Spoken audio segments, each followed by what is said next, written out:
चंदौली से समाजवादी पार्टी के सांसद वीरेंद्र सिंह ने चुनाव आयोग द्वारा पूरे देश में कराए जा रहे हैं मतदाता पुनरीक्षण कार्य को लेकर मंडालायुक्त को ज्ञापन सौंपा है। उन्होंने कहा कि हमने बिहार में एसआईआर अभियान में गरीबों का हक मारते देखा है। उन्होंने कहा कि हमने मंडलायुक्त से ये भी कहा है कि मतदाता पुनरीक्षण कार्य से पूर्व गरीबों को उनकी जमीन का मालिकाना हक दिया जाए।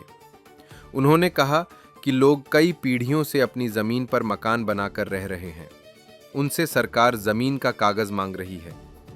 सिंह ने आई लव मोहम्मद और आई लव महादेव के मुद्दे पर कहा कि इसमें किसी को क्या दिक्कत है। दोनों ही आराध्य देव हैं। जो जिस धर्म को मानता है वो उससे मोहब्बत करता है, लेकिन सरकार को इससे चिढ़ है। उन्होंने वायरल हो रहे सर तन से जुदा करने वाले वीडियो पर कहा कि ये पुराना वीडियो है। पूरे देश में इलेक्शन कमीशन एसआईआर के जरिए मतदाता पुनरीक्षण का काम करने जा रही है। हमने बिहार में देखा कि किस साजिश के तहत बिहार के मतदाताओं को वंचित किया जा रहा था।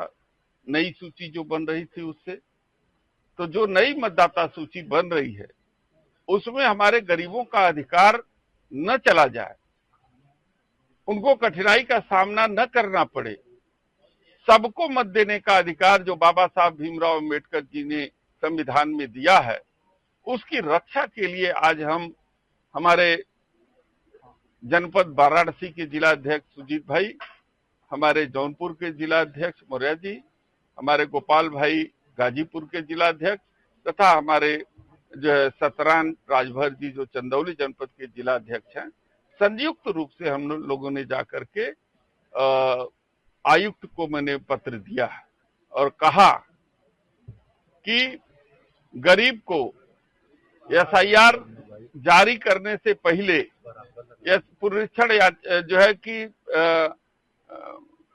सूची बनाने से पहले गरीब को उनका मालिकाना हक दीजिए, क्योंकि पुश्तों से कई पीढ़ियों से गरीब समाज जो मकान बना करके रह रहा है, आज सरकार उनसे उस जमीन का मालिकाना हक मांग रही है, उस जमीन की नवैयत मांग रही है कि वो सरकारी है कि गैर सरकारी है। तो मैंने ये मांग किया उनसे कि जो जिस जगह बसा है, जो अपनी पीढ़ियों से वहां पे रह रहा है, उस सबको आप मालिकाना हक दीजिए।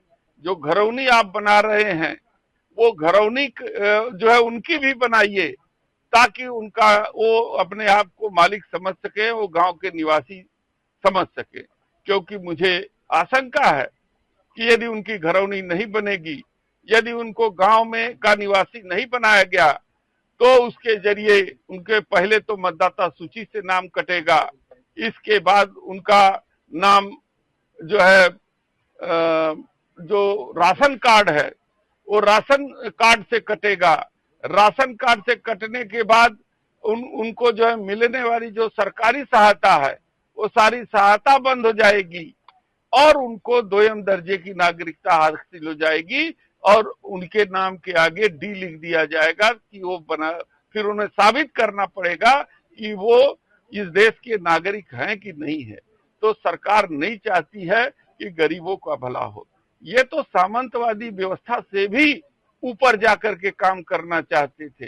कभी मनुवाद के सिद्धांत पर चलने वाली भारतीय जनता पार्टी ये कभी नहीं चाहती कि गरीब को उसका अधिकार मिले, ये कभी नहीं चाहती कि गरीब उनके बराबर बैठ करके जो है कि अपने अधिकार की बात करे। इसलिए एसआईआर के जरिए वो गरीबों के हक को छीनना चाहती है और हम समाजवादी अपने राष्ट्रीय अध्यक्ष जी के नेतृत्व में इस काम को होने नहीं देंगे।